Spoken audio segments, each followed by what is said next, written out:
Live with the Combatcast. We're going to talk a little UFC 277. We're going to talk about this week's fight night, Santos and Hill. First, here's a video. Are you a fan of pro wrestling, comedy, and combat sports? Then we have the podcast for you because we cover that and much, much more. Do you like to debate with your friends? Do we have the perfect segment for you? It's the 531, where we take any given subject, break it down to a top 5. From there, we debate it down to 3, and then into that number 1 spot. If you want to get a hold of us, find us on our social medias. Search Working Fans Podcast on any major social media platform. And if you want to find the podcast, search for us on any major podcast platform, as well as YouTube. Working Fans Podcast. We put in the work so you don't have to.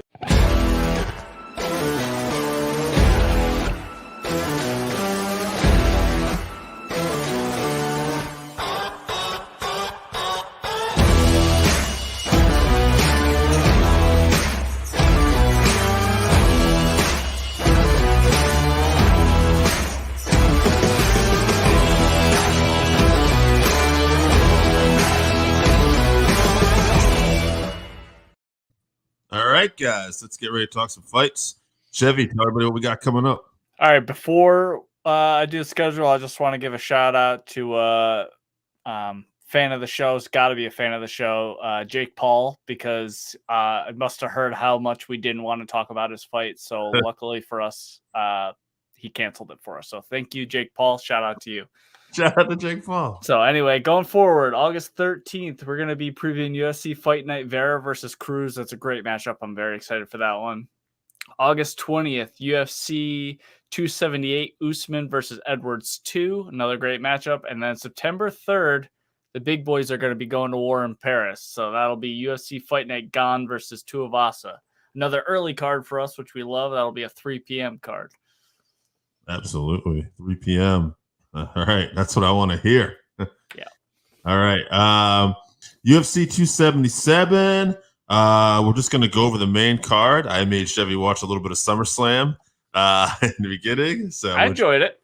Yeah. I think his wife did as well. I think they enjoyed the way some of the wrestlers were dressed up, some of the athleticism, and overall good. Actually, we saw Logan Paul, who you look good. Yeah, better probably in this role. So, yeah. Better than Ronda Rousey looked, you know? Yeah. Overall, it was a fun show. But we come game time, UFC 277. That's right, priorities. We had our priorities. We kicked off with Magomed Ankalaev. Ankalaev, yep. He TKO'd Anthony Smith. Anthony Smith, I believe. Is it a broken leg or ankle? I don't know. I heard conflicting report. So he said he broke his ankle in the octagon when he was in there. But then I read something that it wasn't broken, but he was going to have surgery. But then somebody else said it was broken. So I'm not really sure. I've been getting conflicted reports, but chances are he's going to be out for a good amount of time, regardless of what it is. What were your thoughts, performance? And didn't really see enough. Looked fairly even the first round, but I just kind of felt like Ankalaev was sizing him up, downloading the information he was going to take over. That's not what I wanted to happen, but that's just what I could feel happening. So hopefully Anthony Smith comes back soon. He's not young, so hopefully he comes back soon, gets on the right path, and he can make another run. I think that Ankalaev is ranked number 4 or something like that. So depends what Yuri wants to do, if he wants to go with Glover or Jan, but Ankalaev has a chance at calling for a title shot. I don't think he really capitalized on it when he was in there, but actually he is currently number 3 now. Okay, so that must have been updated today. So if I was him, I'd be trying to call for a title shot. Yeah, I have next upcoming fights. I had either wait for the title or Jan Blachowicz. If Glover's gonna get the title shot, then Jan should fight Ankalaev, or vice versa. If Jan gets the title shot, Glover should fight Ankalaev. And how do you see a fight with Jan and Magomedov going?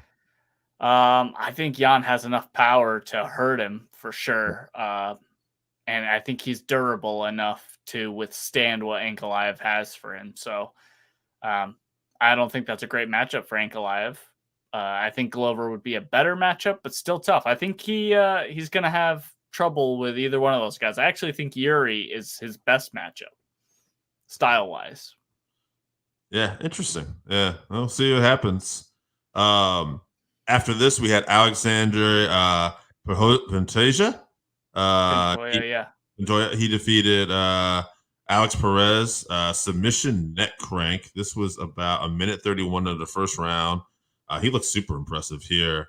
I'll get your thoughts on that fight. This guy should probably either wait for the title shot too, or the only other thing I could think of was Kai Kara France, who obviously didn't win, but is still a top-ranked contender. It could be another opponent for him. But your thoughts on the fight and potential opponents? Yeah, the fight. He came out so aggressive. It was really a great fight while it lasted. I mean, I think he got on Alex's back within like the first 30 seconds, but the bell rang and he came right to the center of the octagon, just throwing punches and trying to get his hands on him, tripped him, and Alex gave up his back, and then he got punished for it. So as far as future matchups, yeah, I like the Kai Kara France matchup, and if he doesn't want to do that, he can sit and wait. I think he's earned a title shot at this point. It's just that Figueiredo and Moreno are so close when they fight, and I'm ready to see that fourth time, to be honest. Yeah, we're gonna talk about that in a bit. Before that, Sergey Pavlovich, he defeated Derek Lewis TKO first round. We'll get your thoughts on that fight. Plus, I have for potential opponents, Curtis Blades would be his next one. He's actually only a few people outrank Sergey right now. So, yeah, the fight. So there was a little bit of controversy with the stoppage. Our friend Big Dan stepped in when Lewis hit the ground, but when he stepped in, Lewis popped right back up. So I see a lot of people flaming Dan online or giving him the business, but fact of the matter is Derek's been stunned and knocked out before, and he was going backwards, which is never a good look for him. So he's going backwards. He got knocked down, and Dan's there to protect him, so he dove in. I don't think it was a bad stoppage. It's unfortunate for Derek.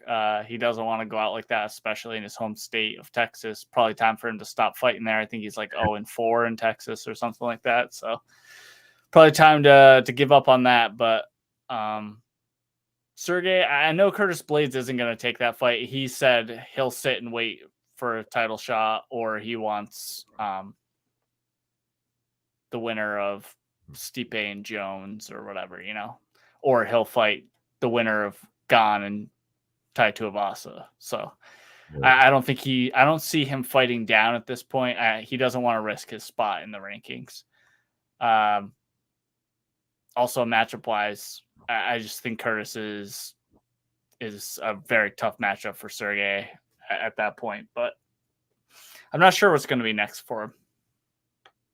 Yeah, we'll see. He might have to fight down to somebody below him. Yeah. Maybe a Alexander Volkov or somebody could be. Yeah, maybe a Volkov. Yeah. Tom Aspinall. I don't know how long he's going to be out with injuries. That's another guy though that may be on the radar if he's not too hurt, because Tom needs to get back in there with a fight. Although if Tom gets back in this soon, he'll be up top quick. Yeah. They're gonna push him, I think. So, after this, we had Brandon Moreno versus Kai Kara France. Excellent fight. Really good back and forth. I'm going to throw a couple things at you here. One, what you thought of the fight. Two, his cornerman, James Krauss. We were commenting on this during the fight at the house. We're talking about how he gave really good technical advice, which ended up really being the case. And James Krauss retiring. And I don't think we really need to discuss any other potential opponents. Like, it's going to be Davidson Figueiredo a fourth time. And I'll let you take all of that, please. Yeah, so as far as the fight, it was very back and forth.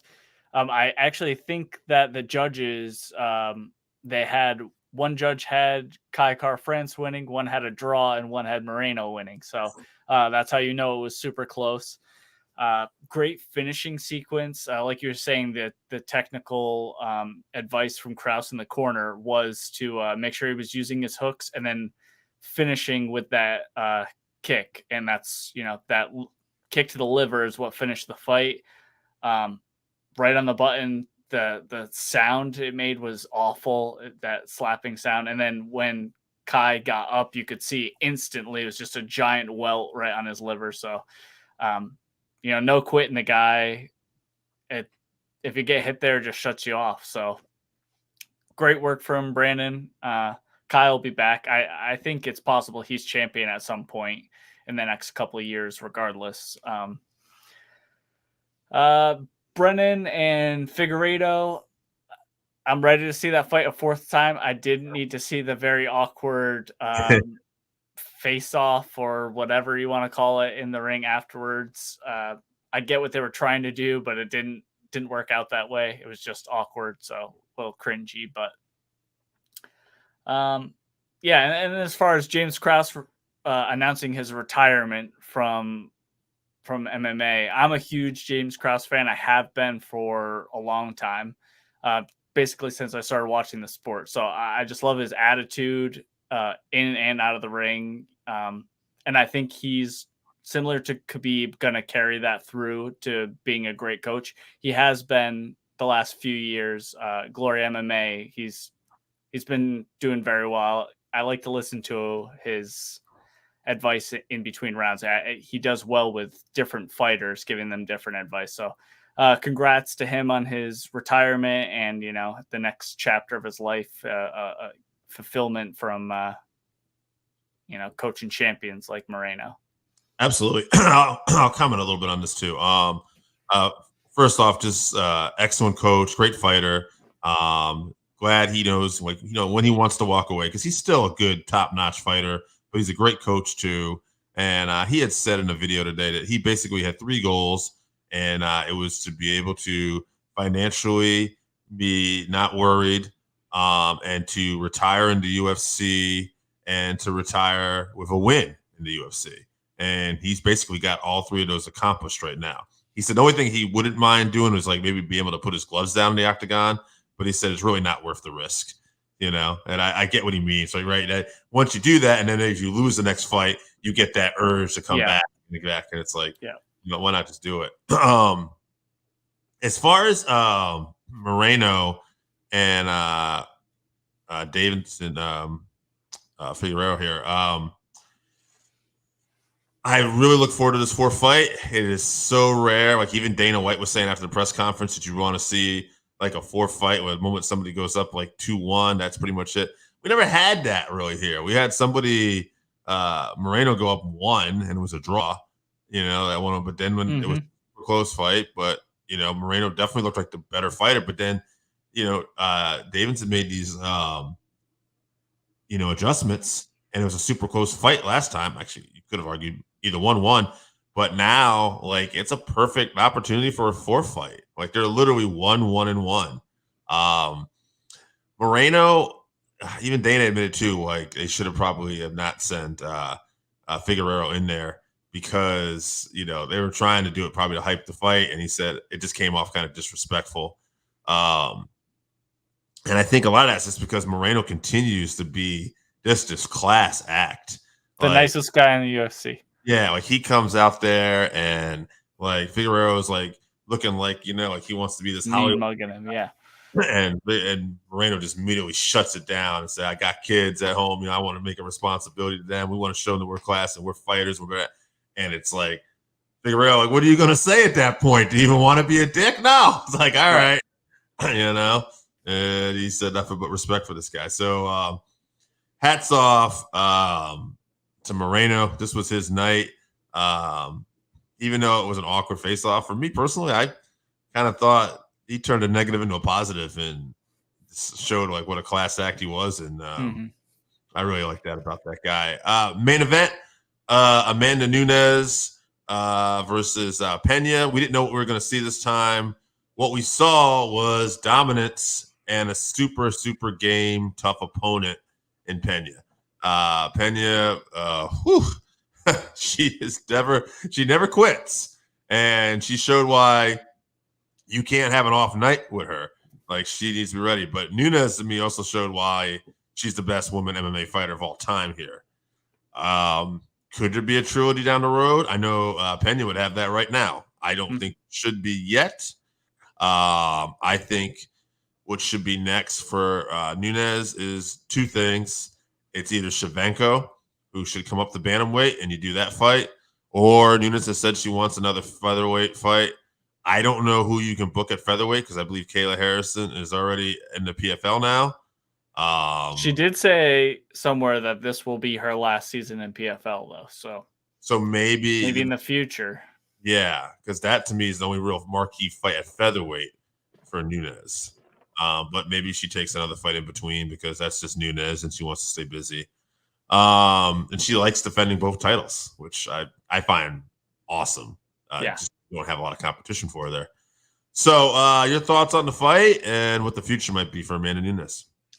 Yeah, so I was a little bit more optimistic for Nunes's prospects in this fight. You know, obviously in the first fight, I thought she was going to dominate Pena, and she didn't. So a lot of people jumped off the Nunes bandwagon, but I think we got pretty much what I was expecting from Nunes. What I was more impressed with was Pena's toughness and her ability to just keep pushing forward even when she's getting dominated. She was never deterred. She was always looking for a finish. I mean, she almost got an omoplata multiple times. She had almost fully extended armbar on Nunes. She was still, rushing forward, throwing punches, trying to touch up Nunes on the feet. She was just outclassed. So I think, she can make adjustments and we could see a third fight in the future. But I think if you see the best Pena and you see the best Nunes is just going to win every time. And I would say that against every female fighter I've ever seen fight. She is just the best, bar none. Now, I am interested in a fight against Valentina for sure. If Valentina would like to come up, I would still favor Nunes, but Valentina has, all the confidence. She has all the technical skills and she has the right mentality. But I just think that Nunes is the greatest of all time. So whether she wants to fight at bantamweight against Shevchenko, I don't know who else in that division I'd like to see. I really just want to see that fight. And if she wants to fight at featherweight, UFC needs to sign someone new because I don't want to see her fight any of the. There isn't even a roster for featherweight, so right. UFC needs to go out and find some people for her. Absolutely. Now, we're about to talk about this upcoming week's Fight Night card. I have a matchup here. I'm curious if you have it written down because I've not seen it on SureDog, and I didn't notice it, and it's on Wikipedia, America's most trusted news source. Oh, yeah. And, heavyweight fight. Are you seeing this on this card? Zac Pauga versus Mohammed Usman? Yeah. I believe those are so I think there's 2 Ultimate Fighter finales. Okay. So that would be the Brogan Walker, Juliana Miller, and I think Mohammed Usman and Zac Pauga. I don't know how to pronounce his name because I have been watching the Ultimate Fighter, but I believe those are Ultimate Fighter finalists. I didn't see this fight on the other day when I took notes. So okay. All right, interesting. All right. Well, why don't we do you know anything about this fight? We'll just take it now because I don't have any notes about this fight at all. What do you well, before we get to that, just prelims I'm looking out for. Sure. Just Brian Battle versus Takashi Sato. That's a good one. Yeah. And then Terence McKinney. I'm super high on Terence McKinney. He had a great fight against Drew Dober, that great 1-round war against Drew Dober recently. And all of his finishes. Yeah, he gassed basically. All of his finishes are in the first round. He's a former pupil of Michael Chiesa, when he was a high school wrestling coach. So Terence McKinney's fighting Eric Gonzalez. That's a good matchup as well. So those are some prelims fights people should look out for. I'm just looking at it. I see Sam Alvey's on his card. Sam Alvey's fighting a guy. I can't pronounce his name, but I don't want to shit on Sam Alvey. I know he's one of your favorite fighters, but I'm off the Sam Alvey train. He's looking at I can't believe he's lost like 7 fights. I think there's 1 draw somewhere in the middle there. He hasn't had a win since 2018. He's lost at multiple weight divisions too. Like I know our friend Carne USADA is not a Sam Alvey fan.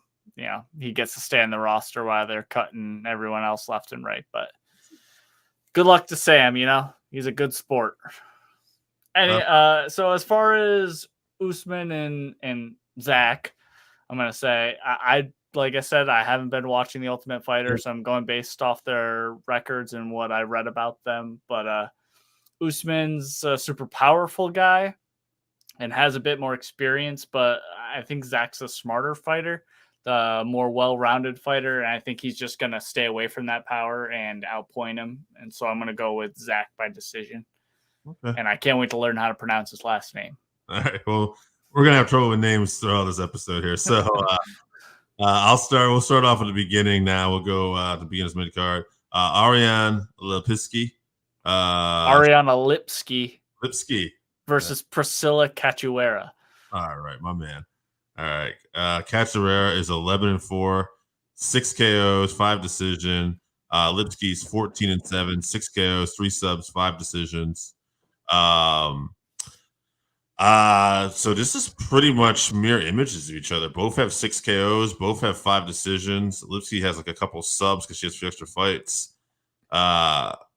Man, who do you have here? I'm gonna go with Lipski by decision. So both these girls are 3-7. Have won 3 out of 7 in the UFC. So you might see the loser get cut. I know that. Let's see. What is a proper way to put this? Girl, I think Dana was high on at one point when she. So she's marketable. Let's say that. She's more marketable. Like a Paige Van Zandt kind of. I got you. And she was a striker too, I believe. She's pretty well rounded. Yeah, but I'm gonna go with her by decision just based off of who she's fought and that. The fact that she has submission finishes, hopefully she can get it done. All right, I want to keep. Cachoeira's tough though. She's very tough. She's a knockout. She can knock out Ariana for sure. Women's flyweight. Then we're gonna go to heavyweight. Augusto Sakai versus Sergey Spivak. I think I did all right on her, actually. All right. Augusto, 15-4-1, 11 KOs, 4 decisions. Sergi's 14-3, 6 KOs, 6 subs, 2 decisions. So Sergi definitely has a lot of finishes here. So does Augusto at that. This is probably going to be a brawl, and hopefully they don't gas out and go to a decision. So I'll go with Sergi though. I'll be optimistic. I'll go first round KO. So Augusto's a kickboxer. Like he had a long kickboxing history, but he's lost his last 3 in the UFC, and they're all to knockout. So now he's getting knocked out by all these MMA guys. Like you said, Sergey can strike, but I think he's intelligent and he's going to mix in the grappling with this. So I think he's going to lull Augusto into a striking match and surprise him with a takedown. He's going to get him to the ground where Sakai has almost no ground game, and he's going to get a second round sub. All right. I like it. And then this is apparently an Ultimate Fighter matchup. I did have the notes for this one. Brogan Walker Sanchez versus Juliana Miller. Miller is only 2-1 with 2 subs. So we'll see how that goes. She has a lot of subs in her amateur career as well. So I'm guessing, yeah, she has a lot of amateur fights here. So she's Walker Sanchez is 7-2, 1 sub, 6 decisions. So she's gone to a lot of decisions. But she has more fights, at least professionally. That a lot to go on here. I'm gonna go with Miller with the subs because she's got a couple. So maybe this is her night. Yeah, so Brogan fought in Invicta before she got her shot in the UFC, and she has a win over Miranda Maverick, who I'm pretty high on in the UFC. But I think that's pretty early in Miranda's career because she hasn't had a long career, and maybe she just caught her early on. Yeah, Juliana seems to be some sort of submission expert. I know she doesn't have very much professional experience, but she did have like 7 or 8 fights in her amateur career. So I'm going to go with Juliana by armbar because almost all her submissions are armbars. So I'm going to say armbar round 3 for Juliana. All right. I like it. Then we got Vincente Luque versus Geoff Neal. Luque is 21, 8-1, 11 KOs, 8 subs, 2 decisions. He's had 4 performances of the night. He has the second most finishes in UFC welterweight division history. Geoff Neal has a former performance of the night. He's 14-4, 8 KOs, 2 subs, 4 decisions. Luque definitely has the experience edge here and the strength of schedule, and he might be the better all-rounded fighter. Neal is explosive, and I feel is on the come up. I don't know. This might be a little too much too soon, but then again, stylistically, I like Neal. Like if these guys start banging here, I feel like Neal might have the edge in power. I don't know what the odds are for this. I would think Vincente might be a slight favorite. I think so. I would think so as well. Yeah, but I'm gonna go Geoff Neal. I'll go round 2 TKO. So I agree with everything that you said. As far as the way that they match up and strength of schedule for Luque. And he's a bit better, well-rounded. So I think I'm going to go with Luque. I think he'll be okay. He has the experience to survive those, those exchanges that Neal's going to get him in. I think this is going to be fight of the night. I think both guys are going to be trying to occupy the center of the octagon the entire time of the fight. So you're going to see a lot of action. Luque is a great striker, but he might feel like he has a big advantage on the ground and mix in some grappling. So you might see that. I think ultimately it'll be mostly a striking match, though, and I'm going to go with Luque round 3 TKO. Geoff Neal might gas out a little bit, and I think he'll get caught. All right. Then we got Jamahal Hill in the main event against Thiago Santos. Hill is 10-1 and 1. He's got 6 KOs, 4 decisions, and he's had performance of the night twice. Looks like he was a former, what did I have written down here? Knockout Promotions light heavyweight champion, so a regional belt. Thiago Santos, this guy, 22-10, 15 KOs, 1 sub, 6 decision. Performance of the night 4 times. He's just a guy that's been around forever. He's fought John Jones, Anthony said he's fought everybody. He brought John Jones to the brink too.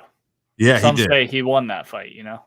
Yeah. The thing was, he came off some injuries after that fight, and I don't feel like he's really picked up the momentum since then. He's definitely looked like he struggled. And I'm gonna look this up right now as we're talking here. I'm kind of curious. So since that John Jones fight, he had a loss to Glover. Your boy here, Alexander Rakic there. Rakic, yep.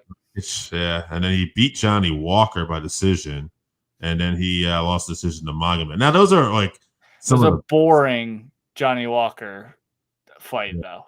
Yeah, he didn't look spectacular in that win at all. This might be him kind of coming towards the end, unfortunately. So I'm gonna go with Jamahal Hill, and I'll take Hill by TKO. Round 3. Yeah. So I'm a fan of both guys. I appreciate Santos because, he was knocking everyone out before he got that shot against John Jones, and then he fought John Jones on 2 torn ACLs, basically not even ACLs. He tore everything in both knees because John Jones was doing his little oblique kick and shit. So he fought through that and, arguably beat John Jones, which obviously the judges didn't see it that way, but he definitely took him to the brink. So I respect him, appreciate him very much, but I think he left a piece of himself in the octagon with that fight, and he hasn't been able to get that piece back since then, like you were saying. And Jamal Hill's on the come up. He learned a lesson against Paul Craig when he talked a bunch of shit to Paul Craig, and Paul Craig snapped his arm, and he talked about how humbling that was, and I think that gave him a new focus. And I think he's just going to eat up Santos, and he's going to get a KO inside the first 3 minutes of round 1. But I'd love for Santos to prove me wrong and, straighten out his career and come back. He is older, so he'd have to do it soon. But I think Hill's going to win this one pretty easily. All right. Tell people what we got coming up next. All right, August 13th, we have UFC Fight Night Vera versus Cruz. And then the end of the month, August 20th, we're going to be previewing UFC 278, Usman versus Edwards 2. And then on September 3rd, we'll be treated to a heavyweight war with UFC Fight Night Gane versus Tuivasa from Paris. So that will be 3 p.m. Eastern. I'm looking forward to 278 too. Marab and Aldo on that undercard. Yep. It's kind of got me most excited. I've been a real homer for Marab for a while. I just like his attitude and his go, don't stop cardio. I think it's going to be very interesting when you're fighting the very elite, though. Still the very elite Jose Aldo. So yeah, he's got what some people would refer to as immigrant mentality for sure. Yes, he does. So. Well, we'll look forward to talking about that soon. Until then, that's the Combatcast. Guys, we're out. Thank you so much for tuning in. We'll be back next week.